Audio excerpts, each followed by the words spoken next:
Hello, I'm Brian Noble, CEO of Family Policy Institute of Washington. And I'm Brad Payne, president of FPIW Action. Couple disclaimers before we get started today. Nothing in this video is an endorsement of the candidate, nor the candidate's endorsement of FPIW or FPIW Action. It's simply a public service to meet and greet the candidate. All right, Bob, well, welcome on. Good to have you. Yeah, thank you for having me. I appreciate it very much. You bet. So my question to start is the three-parter. If you would tell us what specific position you're running for, give us a little bit of background about you and your family, and then tell us about your experience for this position. Sure. So I'm running for the state Senate in Legislative District 22. I am, my name's Bob Iyall. I am a member of the Nisqually Indian tribe, and my history is that I'm pretty much a lifelong Thurston County resident. Graduated from Tumwater High School with the Tumwater's greatest class of 1975. I went from high school into the building trades. Had a full career, and I'm currently a retired member of the Bricklayers and Allied Craft Workers Union. Because when I started, I was able to get an early retirement, and because of my young age, I decided to go back to school. Earned a Bachelor of Science degree in Business Management and a Master's degree in Business Administration. And I took that education and my experience to go to work for my tribe. And I am currently, and have been for the past 10 years, the CEO of our Medicine Creek Enterprise Corporations, which we manage the day-to-day operations for the Nisqually Indian tribe. Let's see, 2.5 years ago, because of some experience I had had with the Port of Olympia, I decided to run for commissioner there, and the people of Thurston County elected me as commissioner at the Port of Olympia, and I've been there for 2.5 years now. Enjoy that role very much. My family, I am very happily married. My wife and I will be celebrating our 30th anniversary next year. We are a blended family. We have 3 daughters, grown daughters, and we have 5 grandchildren, all high school. One just went into college, all junior high and high school age. And we do have one daughter that lives in Florida. So 4 of our grandkids actually live in Florida, which is pretty hard on my wife because that's just a lot of distance, and she misses them terribly. But we make do and make a couple of trips down to see them every year. So does that cover the question? Yeah, that was great. Thank you. Okay, good. What is your primary promise to the public if you are elected? My primary promise, and really one of the big reasons I am running, is because of what we see in politics today, and how our government is run, and the divisiveness. I am running because I am really I'm intent on bringing people back together and working together, collaborating, and working together to create objective solutions to the issues we face.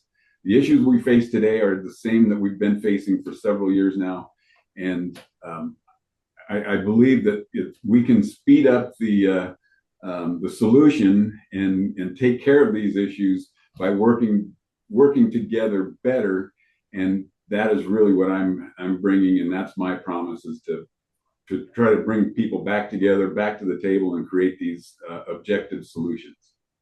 Very good. Bob, what do you feel like differentiates you from your opponent?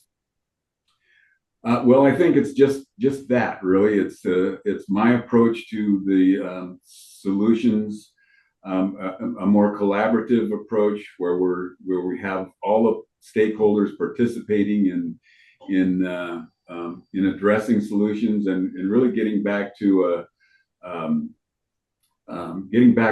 of the root of the problems, the issues that we face. I think in I mean no disrespect to my opponent. She has been in public service for a while, and I certainly respect her commitment to that. However, I am afraid that our governance right now is just not it's not there for all people. Our governance, our representatives tend to focus on one group, and it's more of a tribal type of thinking. Again, my difference is that I am going and I'm going to include everybody. I believe every voice needs to be heard. All right, our fourth and final question is, what did you learn during the primary campaign that is positively impacting you during this general election? Well, I certainly hope it's impacting us positively. What I learned in the primary, and I kind of knew this going in, but in the primary, I think people tend to believe that there's I shouldn't say all people. I don't mean to say all people. I think there are a number of people who feel that their vote doesn't count, that there's just no point in participating in the voting process, and they just believe that it's a foregone conclusion and government is going to continue the way it always has.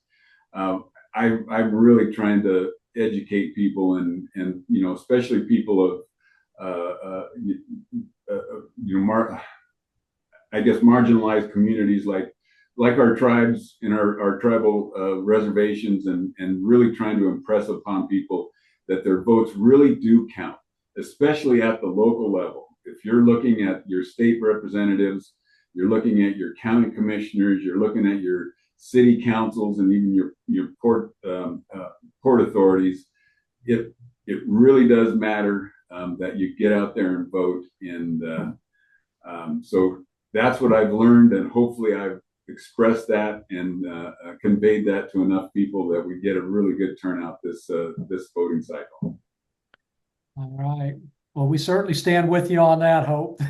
People, we're teamed up with you on that matter. Well, Yeah, Bob, thank you so much for joining us this morning. We appreciate you sharing with our listeners.